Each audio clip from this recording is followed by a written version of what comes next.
Por lo pronto, pues le vamos dando la más cordial bienvenida a nuestro querido Jesús Escobar, director de Noticias de la Octava. ¿Cómo estás, Jesús? Buenos días.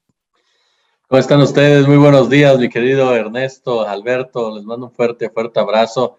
Y no, yo no podría entrar al baile del vallenato, hermano. Yo soy una ballena amarrada, literalmente, cuando está tratando de bailar. No, no, no, no, no. Nunca verán mis videos del día que me casé, porque de verdad, sufrí hasta extorsión para que eso no apareciera públicamente. Con eso te digo todo. De No, veras, pues tenemos que hacer un evento ahí para divertir a la gente también un poquito y reírnos de nosotros mismos, mi querido Jesús. Podemos advertirle a la gente que pues estaría viendo, no sé, a 3 hipopótamos en una cristalería. Bueno, pues si no pueden bailar vallenato, podemos bailar la cumbia rebajada, que es esta modalidad de la cumbia, la cumbia cholombiana, como le dicen allá en las montañas alrededor de Monterrey, Nuevo León. Hay un ejemplo, insisto, en esa película que está muy buena. Ya no estoy aquí.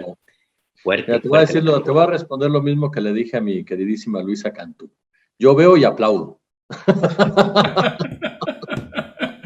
Órale. Porque si no, hermano, voy a tumbar toda la escenografía que grabé. Oye, mi querido Jesús.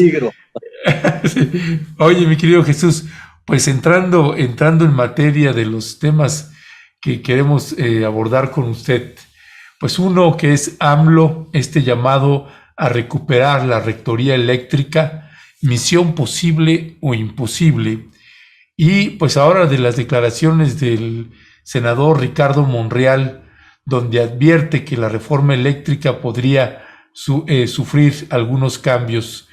¿Un amago o un respaldo?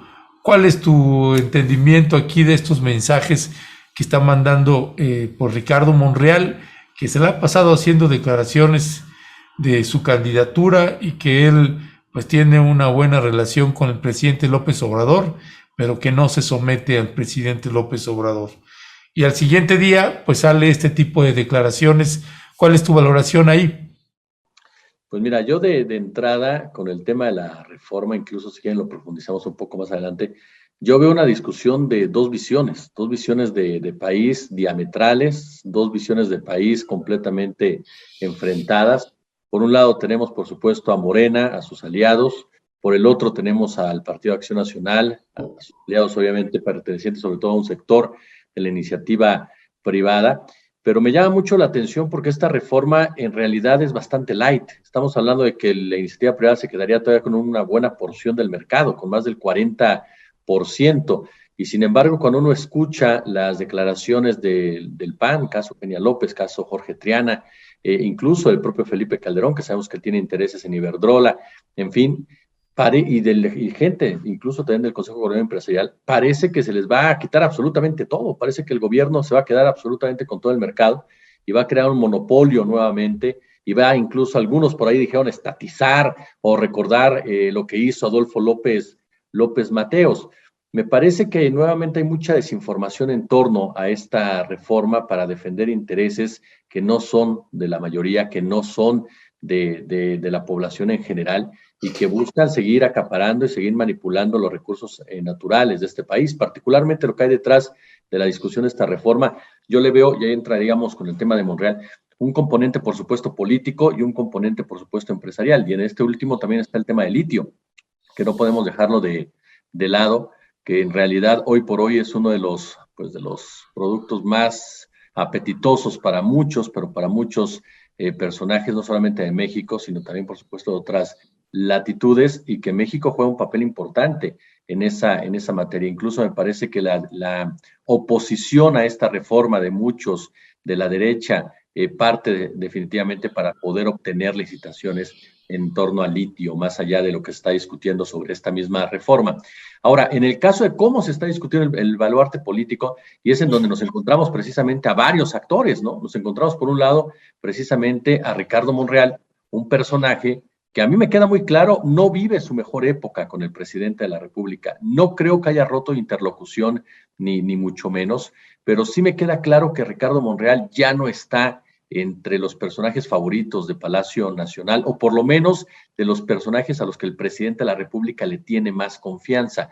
Y uno de los casos emblemáticos, pues acaba de dar hace unas cuantas horas con la entrega de la medalla Belisario Domínguez. A final de cuentas, Ricardo Monreal hubiera sido el encargado de cabildear, de negociar con las panistas para que éstas no llevaran a cabo algún tipo de protesta que afectara la investidura del presidente Andrés Manuel López Obrador. Es más, se sabe que Ricardo Monreal efectivamente ya estaba platicando con Xóchitl Gálvez, ya estaba platicando con Kenia López, ya estaba platicando con Lili Téllez, en fin, para evitar una situación de esta naturaleza. Y aún así, desde Palacio Nacional dijeron, ¿saben qué? No voy porque no quiero arriesgarme. Es decir, no sé si Ricardo Monreal vaya a poder controlarlo.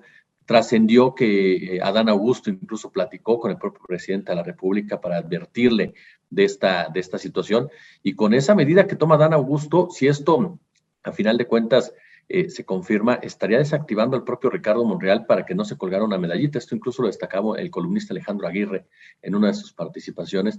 Y él decía eso, que Adán Augusto tuvo una reunión con Andrés Manuel López Obrador, le dijo lo que iba a pasar. Ricardo Monreal no le gustó porque obviamente él era el encargado de controlar todo ello y Andrés Manuel López Obrador le dio la razón a Adán Augusto. Entonces, eso para mí me deja en claro hacia dónde están las lealtades, los primeros pensamientos del presidente de la República, y ya no es Ricardo Monreal. Y partiendo de ese hecho, Ricardo Monreal se convierte en un jugador que puede convertirse a sí mismo en una piedra en el zapato del partido Morena. Y él lo sabe perfectamente, ¿eh? Y por eso está jugando esas fichas y por eso está jugando con esas declaraciones. Yo no me imagino, no sé ustedes, si Ricardo Monreal pudiera ganar la presidencia de la República en la boleta, sinceramente no lo creo. No. Pero se puede convertir en un factor que divida a Morena o que opere en contra de los intereses de Morena. Y me parece que en ese escenario es en el que está jugando Ricardo Monreal. No me salgo del grupo, no me salgo de Morena, no me enfrento al presidente de la República porque sé precisamente que llevo las de perder, pero sí estoy mandando mensajes constantemente de que si no ceden o no aceptan o no me integran, pues me puedo convertir en un problema. Pero es que Ricardo Monreal siempre ha sido así, o sea, la relación que ha tenido con el movimiento de Andrés Manuel López Obrador es un reflejo de lo que vemos ahora mismo. No hay que olvidar lo que sucedió cuando se decidió la candidatura a la jefatura de gobierno de Ciudad de México, donde Claudia Sheinbaum fue la que finalmente ganó. Yo no sé si por una encuesta, la verdad es que ahí el partido Morena hace muchísimo para alimentar el sospechosismo, las especulaciones, con esto de las encuestas que solamente ellos saben en cómo es que se hacen, si es que realmente existen. Pero bueno, pues Monreal ha tenido siempre esta ambivalencia, él siempre ha jugado a ser como un personaje con luz propia, con su propia personalidad, con su propio espacio de acción y de desarrollo político, desde que en 1997 se convirtió en un factor fundamental para destrabar ese galimatías en que se convirtió la toma de posesión de los diputados de aquella legislatura. ¿Recuerdan? La primera, sí, claro, que perdió el PRI, cuando el PRI perdió el control de la Cámara de Diputados por primera vez en su historia, y que había una revolución para que no dejaran que los diputados rindieran protesta, puesto que eran mayoría la oposición, y que finalmente tuvo que haber negociaciones intensas, muy, muy intensas. Inclusive Ernesto Zedillo, que era presidente, envió a Ricardo Monreal como su alfil para hacer las negociaciones pertinentes y destrabarlo. Y bueno, ya después el PRI le pagó al momento de no permitirle ser candidato al gobierno de Zacatecas. Bueno, desde entonces Ricardo Monreal siempre ha tenido esta tendencia. Yo soy un personaje, soy mi propia corriente política, yo soy importante, yo soy el que me muevo por mi propio espacio y colaboro o no colaboro con base en mis propios intereses y mi visión política de país. Yo tengo la impresión que el único que podría controlarlo, y que lo ha sucedido en la historia, es el propio López Obrador. Es como una especie de, no sé, alguna figura, una escena de la novela de El Padrino, ¿no? Donde el único que podía controlar al más temido de los colaboradores de Don Corleone, pues era el propio Don Corleone. Entonces ahí me parece que en ese sentido, no sé hasta qué punto esté llegándose al extremo de esta lealtad, de esta decisión de acatar lo que el presidente López Obrador tenga, puesto que en términos ya de edad y de momento político, a Monreal o es candidato presidencial en esta o ya no va a ser. Entonces también ahí está ahí jugando, y no sé hasta qué punto lo que sucede dentro del Senado con estas designaciones de Olga Sánchez Cordero y con esta, pues sí, ya abierta confrontación entre Claudia Sheinbaum y Marcelo Ebrard puede afectar o no la vida interna del Senado. Yo veo esta declaración de Monreal más como una de esas lanzadas típicas que ha dicho en 98, que ha dicho en 2000, que ha dicho en 2005, en 2018. No sé cómo lo vean ustedes, Ernesto, Jesús. Adelante, Jesús. Sí, yo coincido, mi querido Alberto, ¿no? Me parece que Ricardo Monreal Ávila, bueno, ya lo ubicaste como el Luca Brasi, ¿no? Yo no quería Morena, decir el nombre del personaje porque estaba fuertecito, pero... Digo, no sé si Lili Telles también lo ubique, pero me queda claro que sí, juega ese papel. O sea, a final de cuentas, Ricardo Monreal, efectivamente, Andrés Manuel López Obrador, sabe quién es Ricardo Monreal, sabe cómo opera Ricardo Monreal Ávila y sabe perfectamente que le conviene, digamos, de esta manera, tenerlo, por lo menos en este momento, bajo control. El gran problema es si Ricardo Monreal Ávila, como bien señalas, aceptará ese control. Yo sí estoy convencido de que Monreal ha decidido ya, precisamente con su vasta experiencia que tiene, que conoce el sistema político mexicano. Lo comparo yo mucho con Mario Fabio Beltrones en el PRI. Así comparo yo a Ricardo Monreal Ávila, un tipo que sabe cómo operar precisamente en ese tipo de circunstancias, que sabe los mensajes, que sabe los simbolismos, que no da un paso en falso, y por eso precisamente estas declaraciones me dejan en claro que Ricardo Monreal Ávila lo que trata es de marcar esta supuesta independencia de Palacio Nacional, molesto, incómodo por los cambios que han llegado definitivamente desde la propia voz del presidente de la República, poniendo a un hombre como Adán Augusto, que es un secretario de Gobernación político, de control político, operador político, y a una Olga Sánchez Cordero, que es una persona de todas las confianzas del presidente de la República en el Senado. Es decir, literalmente cooptaron a Ricardo Monreal, lo limitaron, más bien dicho, en sus capacidades de operación en el Senado de la República, y esto a raíz del enfrentamiento, desde mi punto de vista, con Claudia Sheinbaum. Lo que hizo Ricardo Monreal, aunque él lo niegue en la Ciudad de México, no cayó bien en el gobierno de la Cuarta Transformación. Operar en contra de tu propio partido en un punto tan importante, tan simbólico para la llamada izquierda mexicana, que bueno, ahí podremos discutir este término, pero golpearlos de esa manera en la Ciudad de México, me parece que Ricardo Monreal Ávila, por sí mismo y por defender sus propios intereses, se ha ido alejando precisamente de Palacio Nacional. Y reitero, para mí Ricardo Monreal sabe perfectamente que él no va a ser presidente de la República, sabe que no gana en una elección abierta, pero sí sabe que puede convertirse en un factor de negociación importante y que su presencia, su experiencia, digamos así, sus relaciones pueden ser en un momento dado importantes para alguno de los suspirantes de Morena, incluso para la propia Claudia Sheinbaum, y ni hablar de Marcelo Ebrard Casaubon, con el que ha sostenido más una relación cercana e incluso una alianza pensando en el 2024, ¿no? Ya. Bueno, yo hubiera pensado en Barcini, no en Luca Brasi, en el caso de Ricardo Monreal, porque lo identifico pues mucho más astuto, un viejo lobo de mar. Oye, Jesús, ahorita que en tu primera intervención me llamó la atención que considerabas la propuesta de reforma eléctrica como una reforma light. No sé si esa crees que sería la palabra correcta, porque pues yo light no necesariamente la veo, particularmente porque sí le está regresando la rectoría a la Comisión Federal de Electricidad. ¿Cuáles tus piensos desde ahí? Yo me refiero a light, mi querido Ernesto, con base a lo que ha dicho la oposición, con base a lo que ha dicho el empresariado. Ellos acusan literalmente que se les está quitando el negocio, que se les está atentando en contra de sus intereses, que se van a violentar contratos, que no se les va a dar la posibilidad de operar como lo han venido haciendo. A eso me refiero con una reforma light. Yo estoy completamente, y te soy honesto, yo desde hace mucho tiempo soy de la idea que efectivamente los gobiernos deben de tener el control de sus recursos naturales. Otra cosa es la regulación, que permitas la participación de la iniciativa privada, permitas en diferentes rubros, por supuesto, que haya inversiones y demás. Es necesario, por supuesto, estamos en una época globalizada, pero siempre con una regulación clara, siempre con una regulación que permita que los beneficios sean principalmente para un país, para la mayoría de los ciudadanos y que no se convierta en negocio de unos cuantos. Recuerdo muchísimo cuando el entonces gobernador de California, fíjate, en California, Gray Davis, comentó que el peor error que había cometido California había sido privatizar lo que era la distribución y producción de energía eléctrica.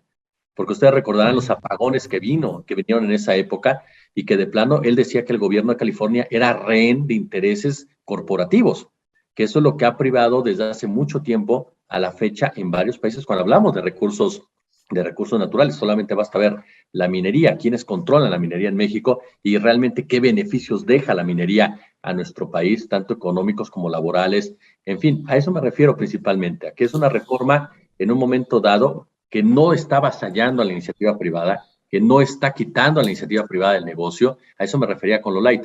No, yo estoy completamente de acuerdo, de que debe de ser una reforma, sea esta y en este país o cualquier otro, que el Estado maneje, que tenga el control de sus recursos naturales y no se convierta, pues sí, en rehén de intereses que volvemos a lo mismo. No van a haber para la mayoría de las personas, Yo no me imagino Iberdrola, no me imagino a ninguno de estos grupos pensando en las comunidades, pensando en si hay luz en tales lugares, pensando en que si hay energía en tales zonas de nuestro país, ¿no?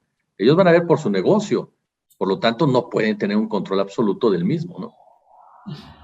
Es que además existe ya clarísima una definición muy abierta de qué está pasando en materia de esta iniciativa que anuncia el presidente López Obrador sobre la reforma a la ley eléctrica, porque se está planteando, no son pocos los que señalan, por ejemplo, en espacios histéricos, de que esto equivale a la nacionalización de la banca que decretó José López Portillo en 1982.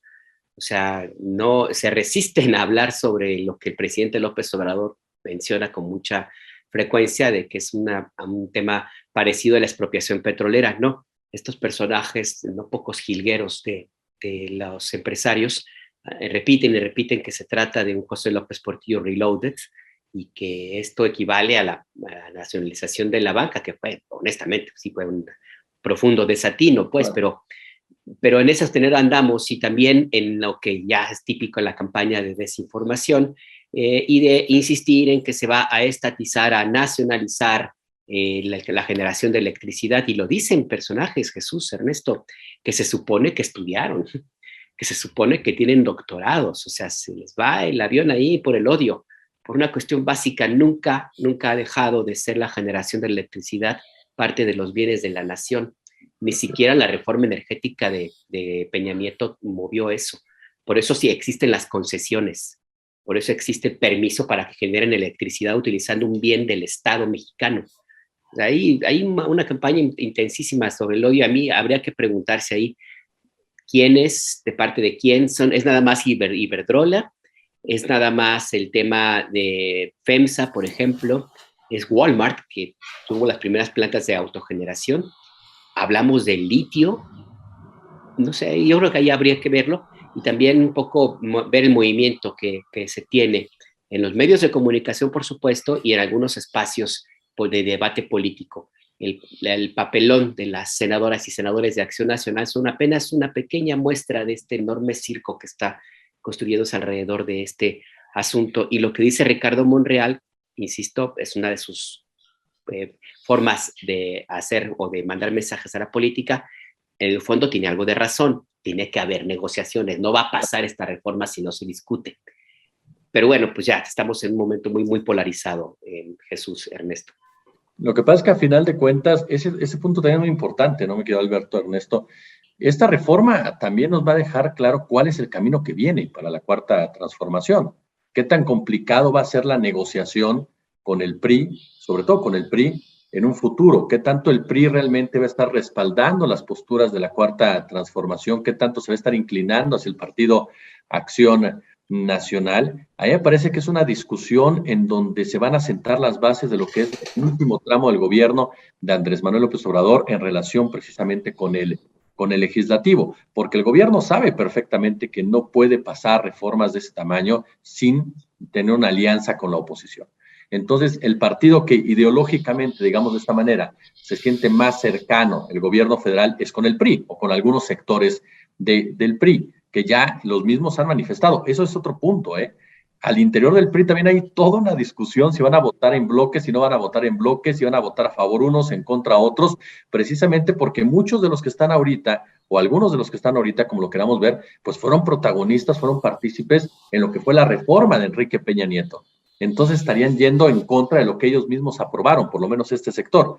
Y hay otro sector que abiertamente dice, ¿sabes qué? Yo sí quiero votar a favor de la reforma eléctrica. Ahora, dentro de este sector hay personajes pues sumamente cuestionables, personajes como el caso concreto del gobernador de Oaxaca, Alejandro Murat, y es ahí donde uno se pregunta también cómo se está negociando con estos sectores del PRI y qué buscan estos sectores del PRI, porque yo sí creo que hay algunos que sí están pensando ya en su futuro personal, en el PRI. Es decir, si aquí voto a favor, yo sé que un poco más adelante me dan candidatura en Morena, brinco y vámonos. Lo que convertiría en el PRI definitivamente en un simple cascarón, porque sería totalmente avasallado por Morena, y ni qué decir por el segundo partido en importancia de México, que es el propio Acción Nacional. Ahora, en este punto yo insisto en que el litio está jugando un papel determinante.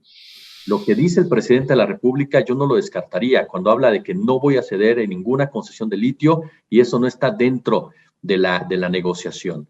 Eso me llama mucho la atención, sobre todo porque el litio, a final de cuentas, hoy por hoy, y ustedes lo saben mejor que yo, es un factor determinante en muchos sectores. Es el llamado oro blanco. Entonces, hay sectores, no solamente en México, sino a nivel internacional, que están dispuestos absolutamente a todo para tener el control de ese mineral. Y ya lo vimos en Bolivia, ¿no? Hay grupos que dicen que no tuvo que ver el interés por el litio en el golpe de Estado a Evo Morales. Hay otros que dicen que sí, pero me parece que a final de cuentas el litio es un factor, como en su momento el petróleo, que mueve todo tipo de intereses, ¿no? Y que está detrás de esta discusión de la reforma. Bueno, y si había duda al respecto de si era el litio o no, pues lo terminó de confirmar pues el presidente de Bolivia acá en México en esa mañanera, donde pues cuando le hacemos la pregunta, pues dice no, pues en realidad el golpe de Estado fue por el litio. Pues claro. Dicho del presidente de Bolivia, don Lucho Arce, pues sí, vaya que sí es un tema verdaderamente fundamental. Y en el discurso, como bien dices, Jesús Escobar, en el discurso del presidente López Obrador, si algo quedó ya clarísimo, es que va a defender el litio de todas las maneras, no va a dar ahí concesiones. Me parece que lo que falta precisar, le falta precisar al presidente, es uno de los puntos que le llegamos a plantear precisamente al presidente López Obrador en la mañanera, precisamente cuando estaba el presidente Lucho Arce, que el problema no necesita dar concesiones, o sea, ya prohibir las concesiones. El problema es que las mineras que tienen las concesiones están subconcesionando a otras empresas, es decir, no tienen los recursos, invitan a otra empresa y usan esa misma concesión.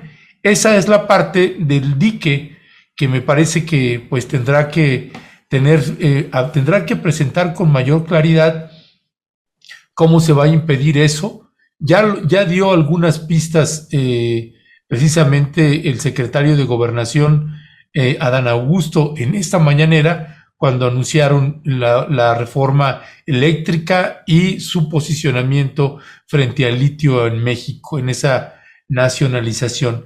En ese punto, ahí quisiera abordarlo también, Jesús Escobar, ahora que mencionabas hace un rato al secretario de Gobernación. Me parece, no sé en el caso de ustedes, Jesús, Alberto, que a mí en realidad me está sorprendiendo este secretario de Gobernación. Lo esperaba pues más agachado y en realidad pues lo estamos viendo cómo se está desenvolviendo en la Cámara de Senadores frente a la histeria de las senadoras panistas, pues simple y llanamente desactivó todas las agresiones, que si le daban un detector de mentiras, que si uno lo está viendo y a la hora de escucharlo en las respuestas que daba el secretario de Gobernación, por ejemplo, cuando le hacía una pregunta también Daniela Pastrana ahí, pues es un secretario de Gobernación que tiene muy claro el tema, lo argumentó, lo explicó de buena forma, de buena manera, y parece ser que ese binomio que está haciendo, pues estos dos tabasqueños, el presidente de la República y el secretario de Gobernación, pareciera, Jesús Escobar, que pues van a dar mucho más de qué hablar en estos últimos años del presidente en la presidencia. Jesús. Fíjate que yo coincido contigo, ¿eh? Coincido contigo. Recuerdo perfectamente cuando se nombró a Adán Augusto, uno de los calificativos que yo escuché constantemente de parte incluso de algunos medios de comunicación, que iba a ser una especie de pelele del presidente de la República, que iba a ser un personaje que el presidente iba a manejar a su antojo. Y yo incluso a un compañero le decía que para mí, más que otra cosa, el secretario de Gobernación iba a ser un operador como tal del gobierno del presidente de la República, sin ningún tipo de amarres. ¿A qué me refiero con eso? A que al no aspirar a suceder a Andrés Manuel López Obrador, al no aspirar a la silla del águila, eso le permite operar más libremente los intereses políticos del gobierno que está integrando. Cuando un secretario de Gobernación, y tú recordarás, Alberto recordará también el caso de Santiago Krill Miranda, cuando un secretario de Gobernación aspira a la presidencia de la República, pues se quita cuando vienen las balas, trata regularmente de salvarse su pellejo. ¿Por qué? Porque tiene aspiraciones, porque está buscando algo más y sabe que cualquier error, sabe que cualquier decisión mal tomada, sabe que cualquier escándalo le va a pegar tarde o temprano. Y recuerdo mucho a Krill, porque Krill literal, como defensa de los Pumas, dejaba pasar absolutamente todo para que le llegara directamente a Vicente Fox Quesada, que sabíamos perfectamente que en materia de comunicación pues no era muy ducho, ni mucho menos. Es el caso contrario al que yo veo de Adán Augusto. Veo un secretario de Gobernación que sabe perfectamente cuál es su trabajo, que es operar políticamente. Puede estar uno en contra o a favor de lo que opera, pero sabe hacerlo. Por lo menos hasta el momento ha mostrado una estatura, una personalidad para poder llevar a cabo, por lo menos para poder negociar con fuerza en muchos de los principales temas que le interesan a Andrés Manuel López Obrador. Para mí, ese es un factor determinante, que Adán Augusto llega con la consigna clara de ser secretario de Gobernación, no aspirante a la presidencia de la República. Es decir, llega a cumplir con esta tarea. Y además de que es un hombre pues de todas las confianzas de Andrés Manuel López Obrador, se forjaron juntos en materia política, son de la misma corriente tabasqueña, de esa corriente tabasqueña que choca directamente con los intereses neoliberales, como les dice el presidente de la República, y que son parte de una manera de hacer política, de ver la política como se veía, sí, hace un tiempo, porque insistimos, Andrés Manuel López Obrador y la gente cercana a él como tal, o de su grupo cercano, con sus honrosas excepciones, yo no me atrevería a llamarlos de izquierda, considero que son integrantes de un nacionalismo revolucionario como tal, y Adán Augusto juega ese mismo papel.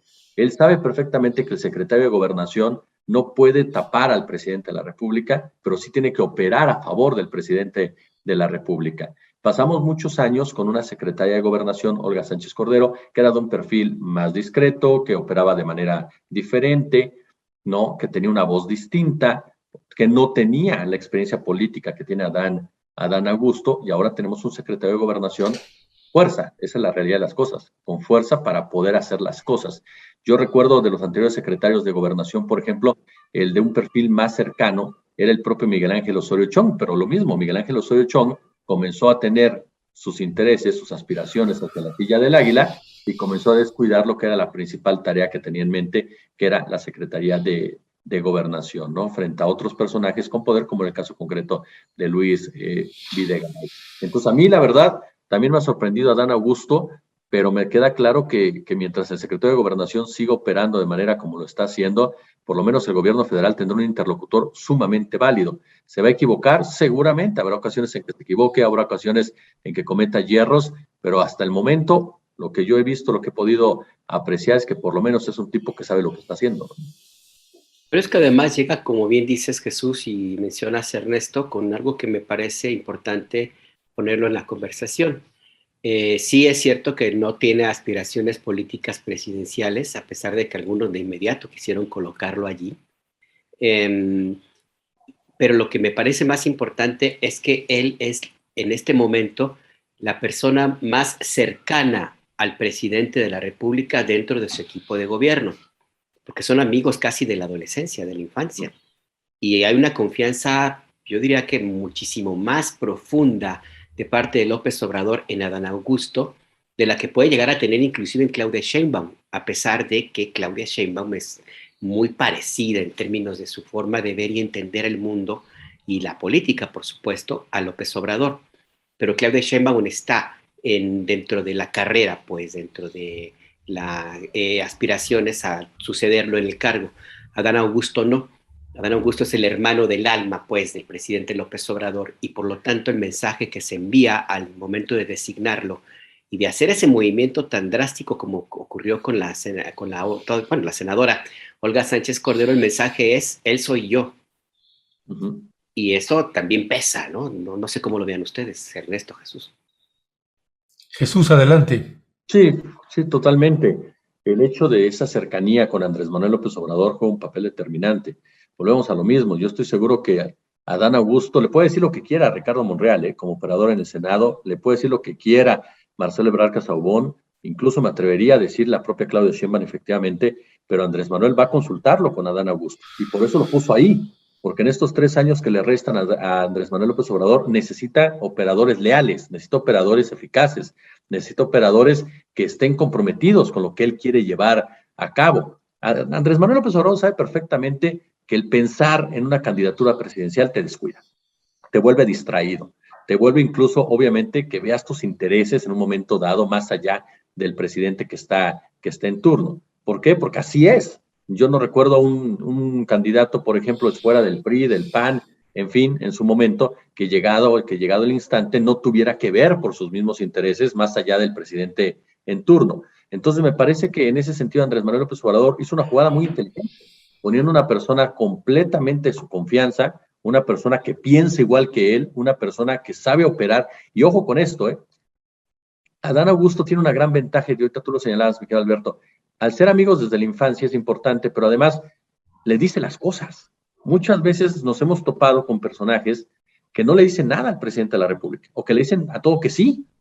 Entonces, eso también en un momento dado afecta las relaciones, afecta la operación de la política en México. Y me parece que en ese sentido, Adán Augusto, sabiendo perfectamente que Andrés Manuel López Obrador es de un carácter muy especial, de un liderazgo muy, muy claro, tiene la confianza y tiene la solidez de decirle, por aquí no vayas, o por aquí no te vayas, o por aquí no manejes, porque definitivamente va a traer ciertas consecuencias y ya será el propio Andrés Manuel López Obrador el que pueda operar. A mí lo que me llama mucho la atención en definitiva en el papel de Adán Augusto es que no lo han podido medir los panistas y priistas, y eso me queda claro con el escándalo que han armado cuando se presentó sus comparecencias, porque caray, si vemos el video, incluso la semana pasada lo veíamos con Ernesto, cuando le está diciendo Kenia López, Adán Augusto no muestra ninguna inflexión, ningún rostro agresivo, ningún rostro que pudiera calificarse de molesto. Sí, no se le movió un músculo, nada, cabrón, nada. Exacto, estaba tranquilamente, lo que hizo fue, y con toda la calma del mundo,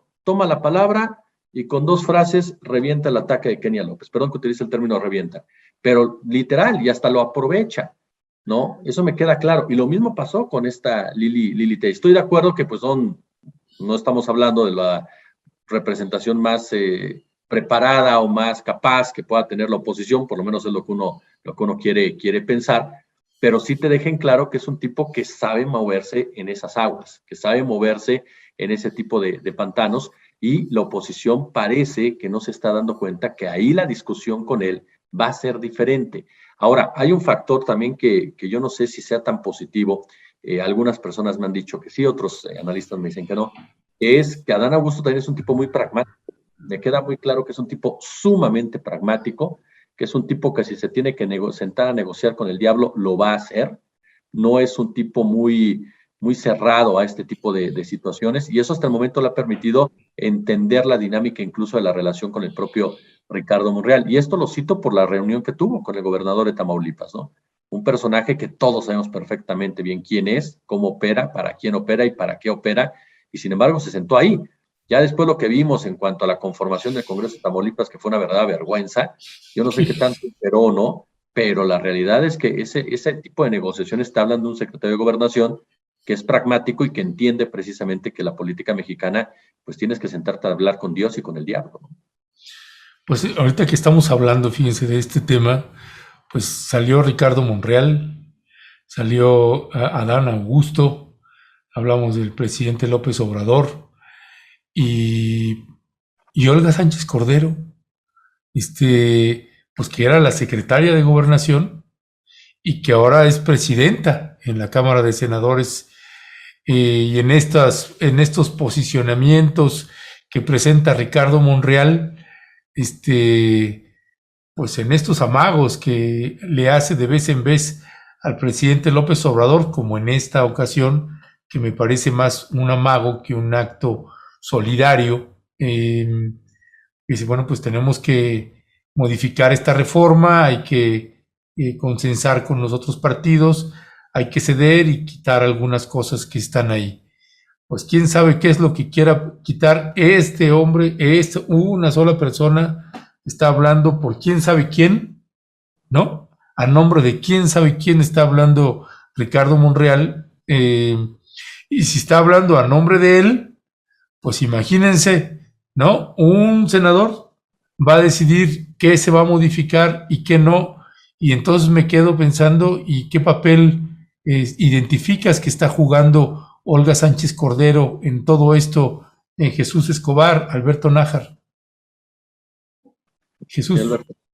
Yo te diría que Olga Sánchez Cordero está jugando el papel que le encomendaron, es decir, una especie de operadora en el Senado, pero que obviamente tiene cabezas arriba, que tiene al propio Adán Augusto, que tiene al propio presidente de la República y que tiene que pactar obviamente con ellos. Es decir, es una operadora como tal, pero no creo que tenga la fuerza que se necesita para decidir por ella misma, para que ella misma pueda aglutinar a todo el grupo senatorial de Morena, que ya desde su inicio todos sabemos que este grupo estuvo dividido. O sea, por un lado estaba Martí Batres, por el otro lado estaba Ricardo Monreal. Es decir, el grupo de senadores de Morena nunca ha sido un grupo homogéneo, nunca ha sido un grupo que se ponga de acuerdo. Siempre ha existido el famoso grupo de los puros contra el famoso grupo de los neo-López Obradoristas, como se les bautizó. Y en las negociaciones, en las disputas, siempre había enfrentamientos de una u otra manera, que quien llegaba a apaciguarlos era el propio presidente Andrés Manuel López Obrador, porque Olga Sánchez Cordero, con todo el respeto que me merece a su trayectoria y demás, no tenía el peso para poder sentarse a hablar con Batres y con Monreal y poder lograr que se fueran por el mismo puerto. Eso le tocaba al propio presidente Andrés Manuel López Obrador. A mí me parece que ese es el papel que está jugando Olga Sánchez Cordero, como una operadora, sí, pero a final de cuentas que tiene que responder a los designios del propio secretario de Gobernación y sobre todo arriba del propio Andrés Manuel López Obrador. Y con el mismo perfil, mi querido Ernesto Alberto, que le hemos conocido, Olga Sánchez Cordero es una persona alejada de la estridencia, alejada de los medios de comunicación, una persona que gusta, ¿no?, de sentarse a negociar de una manera mucho más discreta. En el caso concreto de Ricardo Monreal, yo lo que me queda claro es que Ricardo Monreal tiene sus agarraderas entre los priistas, entre los panistas, y ese es el punto que apuesta Ricardo Monreal, ¿no? Es ahora sí que una especie de gestor en un momento dado en esta negociación que puede decirle al presidente, ¿sabes qué? Ya conseguí estos votos, ya conseguí esta manera, y colgarse esa medallita. Aquí el punto es ver cómo se relaciona con el presidente y qué tantas libertades le da el presidente de la República, o el propio presidente simplemente dice, arréglalo con Adán Augusto, ¿no? Me queda claro que eso es lo que le está apostando Ricardo Monreal a esa relación que tiene con el PRI, con el PAN, a que conoce precisamente cómo se negocia en el Senado, y volvemos a lo mismo, que sabe que debe de haber una negociación para sacar las reformas importantes. Es decir, quiere revaluarse en su papel de gestor, de operador en el Senado de la República, y ahí Olga Sánchez Cordero tendrá que jugar sus cartas muy inteligente para que no le estén haciendo entonces a ella a un lado y Monreal se convierta en ese interlocutor con Augusto o con el presidente de la República, que es el papel que tendría que jugar ahorita la propia Olga Sánchez Cordero, ¿no? Yo no sé hasta qué punto realmente la senadora Sánchez Cordero entienda que su papel es confrontar a Ricardo Monreal. Yo más bien pensaría que ella es como, digamos, un elemento de calidad moral y de entendimiento y de saber, pues, muchos temas que de pronto se extravían en el debate politiquero que a veces predomina en el Congreso de la Unión. ¿Hasta qué punto realmente la senadora se va a querer confrontar, poner un hasta aquí a Ricardo Monreal? Esa fue la primera lectura. No sé, no veo el talante de la ministra en retiro, ni tampoco su formación política, ni su forma de entender públicamente, como lo hemos visto, pues, la participación en la política. No la veo yo como una confrontación con Ricardo Monreal, más bien la veo haciendo las aportaciones necesarias para evitar que un abogado, porque Ricardo Monreal es doctor en Derecho, pretenda escabullirse por algunas argucias y darle la razón no necesariamente a los intereses del proyecto político al cual dice pertenecer. Entonces yo veo más bien por ahí este tema de la ministra Olga Sánchez Cordero, una conciliadora, una persona a la que, bueno, quién sabe, iba a decir que a la que difícilmente le pudieran hacer algún desplante por parte del grupo parlamentario del PAN, pero bueno, si son capaces de firmar ese tipo de desplegados como el de Vox, y tenemos como le decían ayer, Ernesto, a la reina de Bulgaria, como senadora, Xochitl Gálvez, ¿no?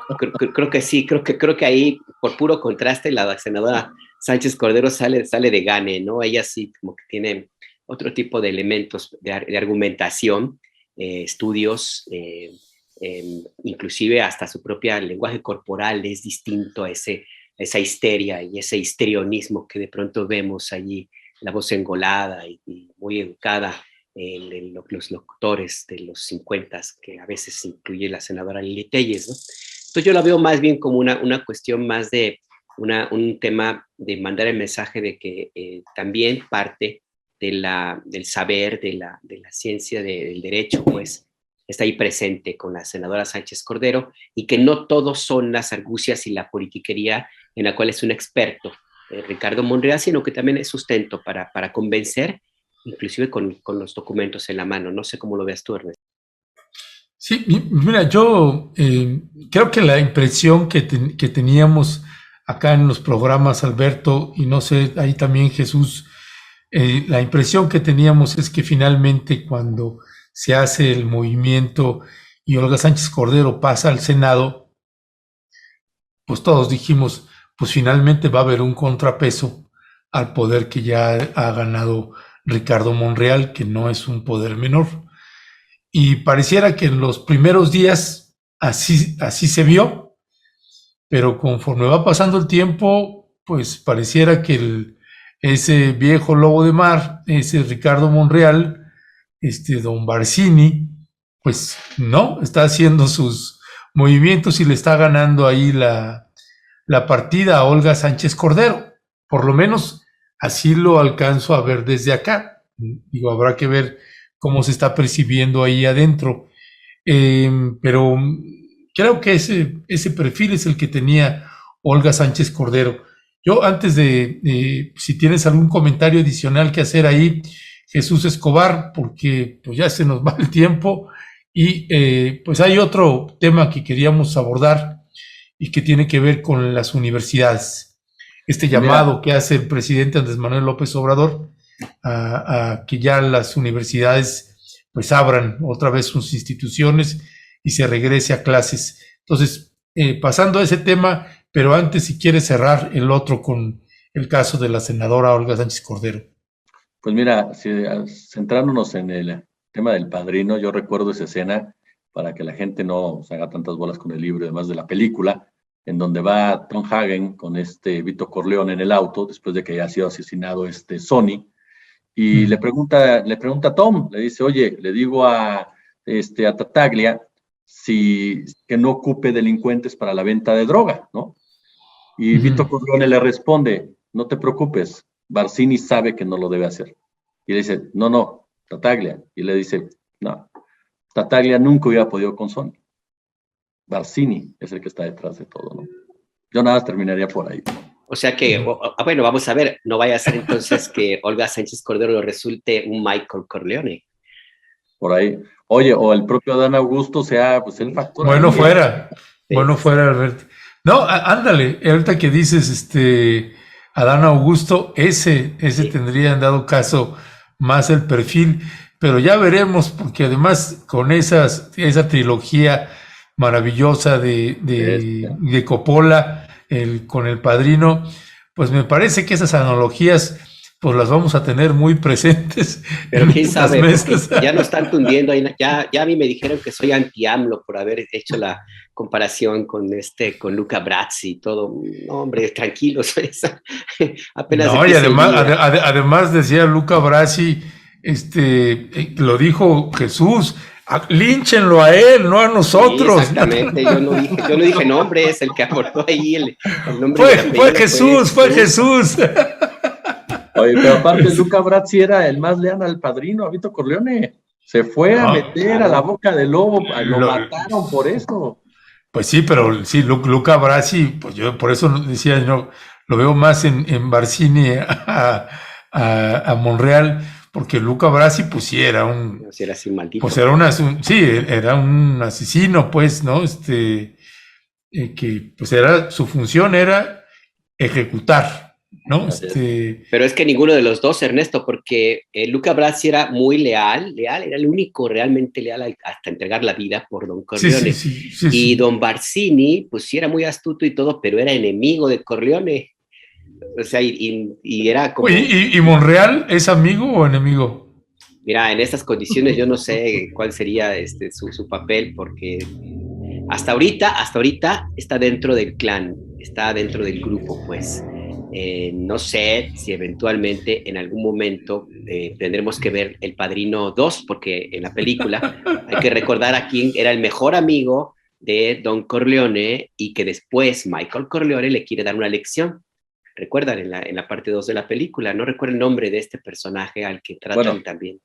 Acuérdate que en la parte 3, ya si nos vamos hasta ahí está Don Altobello, ¿no? Ahora no, bueno. Don Altobello, que era el padrino de Connie, de la hermana, que era cercanísimo a Michael, y es el que le opera todo en contra hasta para que lo quieran matar con el ataque de los helicópteros, ¿no? No, Pues bueno, sí, bueno. pues más bien el Altobello, ya si lo llevamos a esas analogías, lo trasladaría, en el caso de Claudia Sheinbaum, en las elecciones pasadas, pues tuvo un Altobello, me parece ser, en este proceso electoral. Pero bueno, si quieren pasamos ya al último tema en los pocos minutos que nos quedan.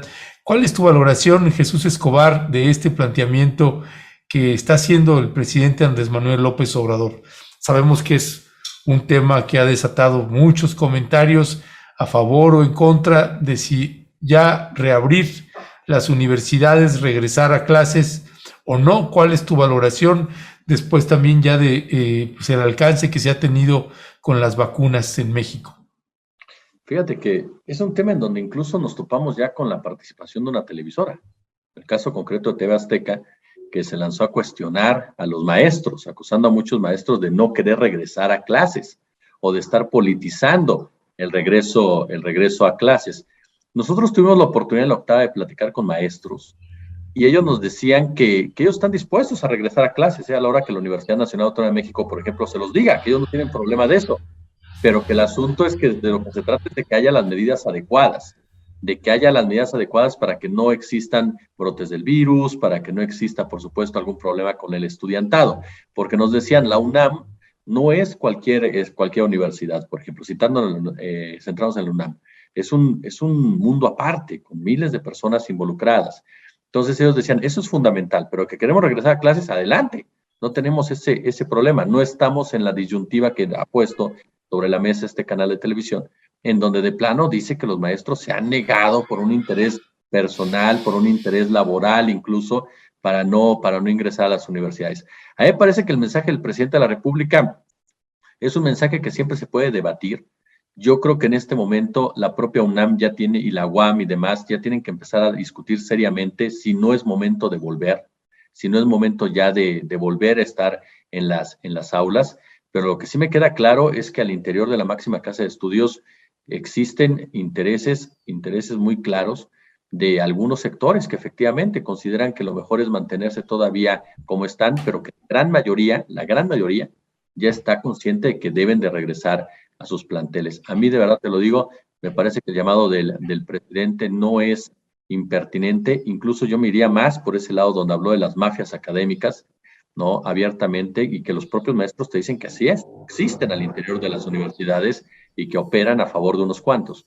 Yo creo que el llamado como tal no es impertinente, me parece que es un tema que hay que discutir ya en sí, en las universidades, porque ya ha pasado mucho tiempo y México sigue siendo el país, o uno de los pocos países en donde las actividades no se han tratado de normalizar, por lo menos en el plano académico. Además, la gran mayoría de la población universitaria ya está vacunada. Entonces, me parece que sí sería un punto ya de reflexionar para volver a clase. Sí, porque más allá de los intereses que puede haber en algunas universidades, el presidente menciona mucho a la Universidad de Guadalajara con Raúl Padilla, pues sí es evidente que hay algo extraño en esta decisión de no regresar a clases en algunas universidades, porque en sentido estricto, como tú mencionas, Jesús, pues en términos de la protección sanitaria que implica la vacuna, pues no tendría que haber mayor problema. Hay algunos sectores de la población de 18 a 29 que todavía no les ha tocado, pero están en ese proceso y que no son necesarios, bueno, sí están en el rango de edad pues, de los estudiantes de las universidades. Entonces habría que analizar las razones por las cuales no quieren volver o hay resistencia a volver a clases. Yo echaré una mirada a los sindicatos y a las organizaciones de académicos y también, por supuesto, a una revisión al presupuesto. Hay que revisar qué tanto dinero se les otorgó a las universidades públicas, que siempre es un tema de debate durísimo. Y bueno, pues también ver si los mensajes del presidente López Obrador qué tanto han calado en una buena parte de la academia y este affair del CONACYT, por ejemplo, de los 31 científicos investigados por la Fiscalía General de la República, qué tanto pesa en el ánimo de estos ámbitos académicos. A mí me ha sorprendido, y con esto cierro, escuchar en círculos de investigadores y círculos de académicos, de intelectuales, bueno, de maestros, profesores, una posición muy dura, muy crítica hacia la 4T, que sería justificable si realmente hubiera bases para esta argumentación, pero casi siempre está basado en lo que leen o lo que interpretan de lo que leen.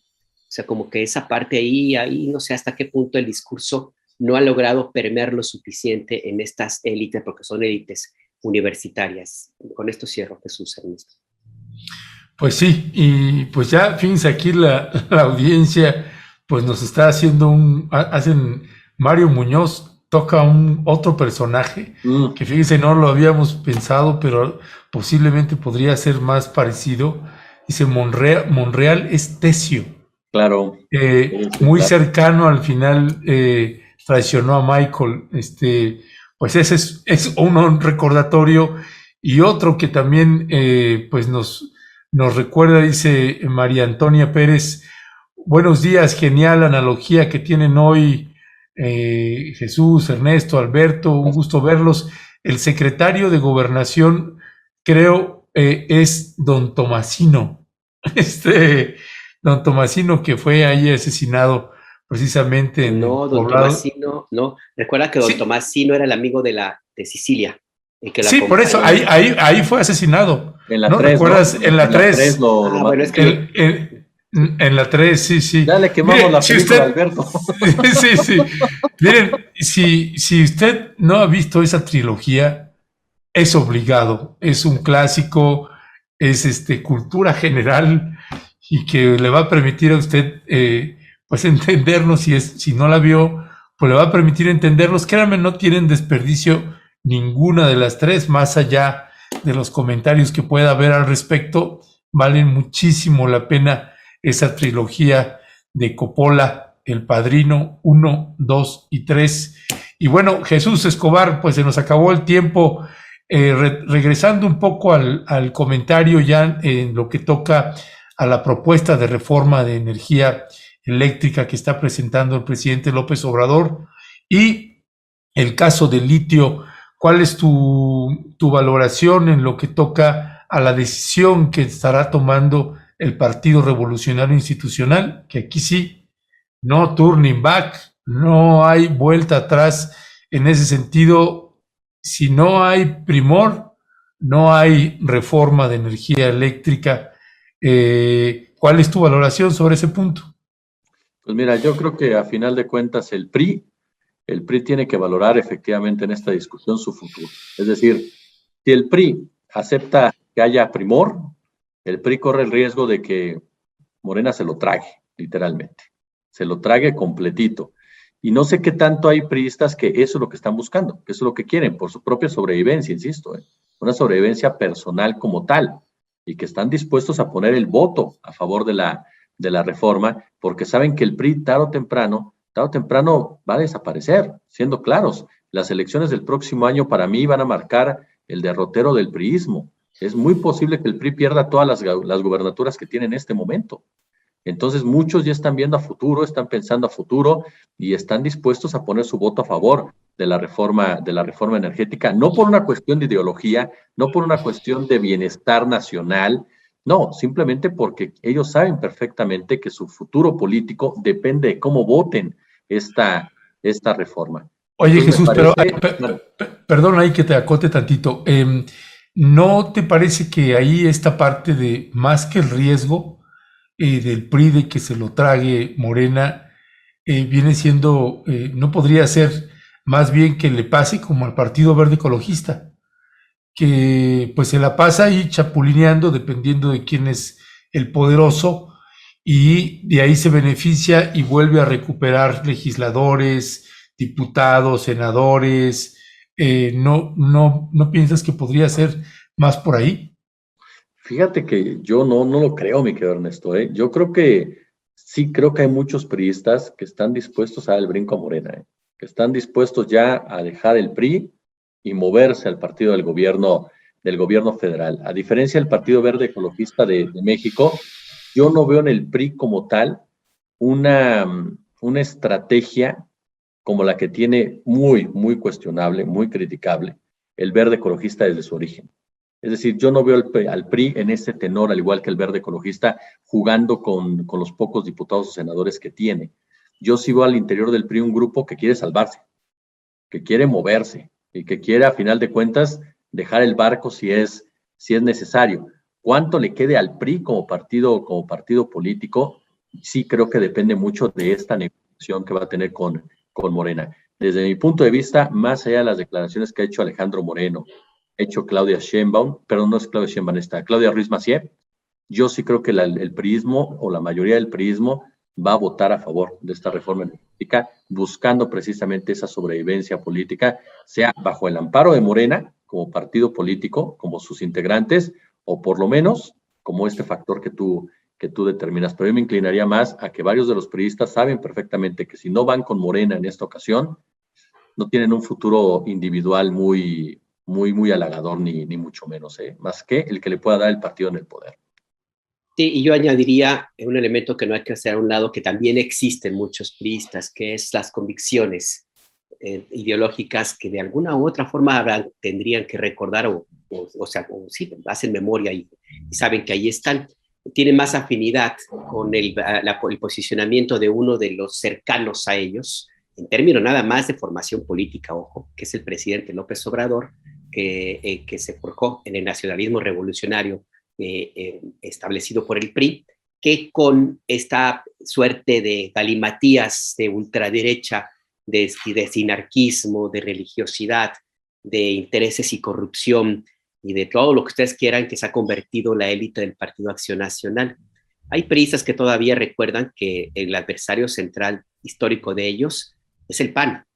Y yo creo que en estas negociaciones de lo que ocurrió en esta bizarra oposición el 6 de junio, midieron también estos priistas que no les fue tan bien. El ganador fue el PAN y el PRI hizo campaña en algunos distritos. Yo creo que también por eso va a pesar, y yo no sé cuántos vayan a votar, si va a ser en bloque a favor de la reforma. Yo todavía tengo mis dudas, pero sí creo que el PRI está con esa experiencia que tiene, no en balde forjó el sistema político de este país, sabe que va a poder ser el factor de negociación y va a vender muy caro su amor, y efectivamente sí, creo que esta es una de sus principales apuestas para seguir con vida como instituto político.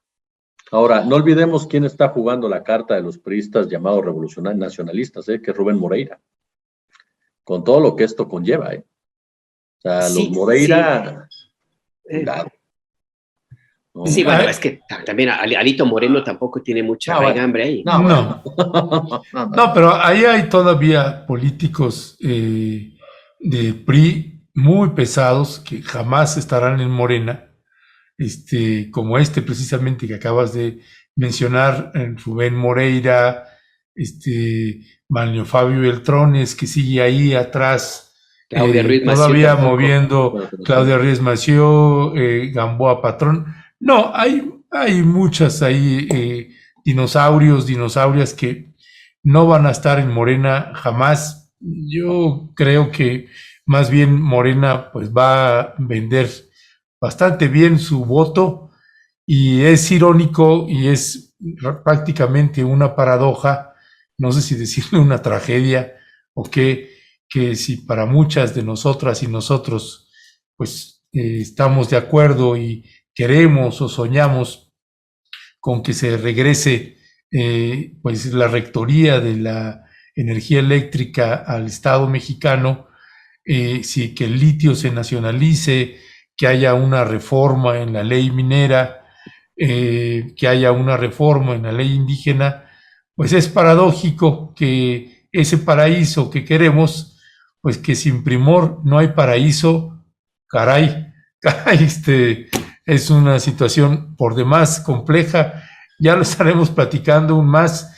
Nada más les aviso aquí que ya nos están regañando aquí en la audiencia, porque dicen que por qué hacemos la analogía de que como si el gobierno de Andrés Manuel López Obrador fueran unos mafiosos, y que estamos haciendo una analogía con lo del Padrino y el gobierno de Andrés Manuel López Obrador. Pues mire, no lo lleve por ese lado, pues hay que ver la película para entender que pues muchas de nosotras y nosotros, evidentemente, pues a la familia Corleone, pues todos le agarramos un cierto afecto más allá de la mafia que representaba. Así que, pues bueno, nada más un comentario final sobre eso, si quieren también, Alberto y Jesús, ya que nos están regañando acá en la audiencia. Hay que leer, adelante Jesús, adelante, por favor. Gracias. Fíjate que en una de mis clases que me dieron a mí de ciencia política, el doctor Córdoba, no Lorenzo, su papá, una vez me recomendó leer El Padrino para entender la política mexicana. Me dijo, lee El Padrino porque eso te va a ayudar a entender la política en México.